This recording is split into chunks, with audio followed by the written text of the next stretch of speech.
Cut po tayo, ihahalo natin yan sa gagawin natin sinangag na may kasaba. Sinangag with kasaba.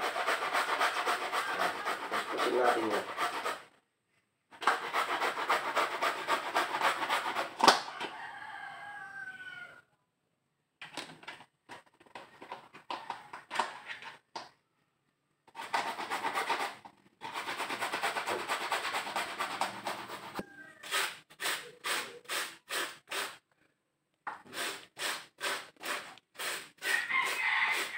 Siyempre, gigisa natin itong bawang.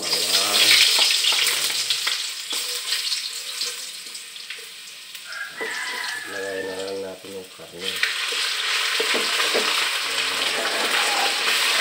Lekos-lekos.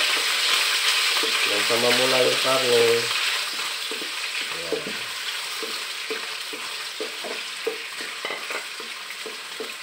Ayan natin konti.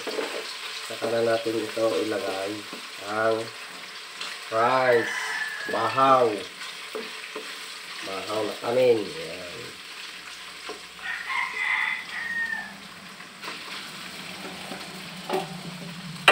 Masarap po ito, baka hindi po alam ng iba na ang kamuting kahoy pwede sa fried rice, kasaba.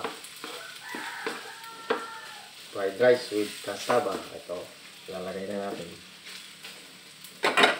Yung mga bata hindi kumakain ng gulay, mapapakain natin ito, ilalagay natin ito mamaya ang huli yan kasi madaling maluto yan.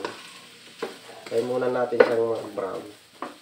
Mag-brown po ito siya mamaya pagka ano na yan, mekos. Yan, lakasan natin konti natin.